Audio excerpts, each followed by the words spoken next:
عید الاضحیٰ حضرت ابراہیم علیہ السلام کے عظیم جذبہ اظہار کی یاد میں منائی جاتی ہے۔ یہی جذبہ اظہار امت محمدیہ کو ممتاز اور بلند مقام عطا کرتا ہے۔ قربانی محض جانور کو ذبح کرنے یا گوشت کی تقسیم کا نام نہیں ہے۔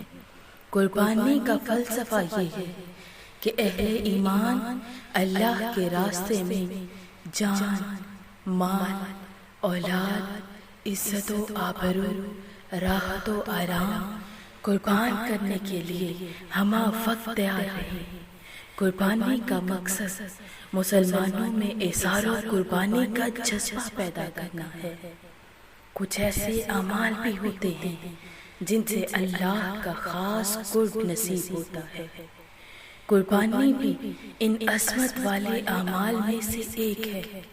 حدیث مبارکہ ہے، قربانی کے جانور کے ہر بال کے عوض اللہ رب العزت ایک نیکی دیتا ہے، اور قربانی کی قبولیت میں جو چیز بنیادی اہمیت کی حامل ہے وہ اللہ کی بارگاہ میں حسن نیت اور صدق و اخلاص ہے۔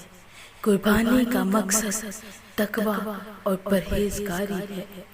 اللہ رب العزت کی رضا کے حصول کی نیت سے کی جانے والی قربانی کا اللہ کے ہاں بڑا اجر و ثواب ہے۔ عید الاضحیٰ کے موقع پر عزیز و اقارب اور مستحقین کا خاص خیال رکھا جائے۔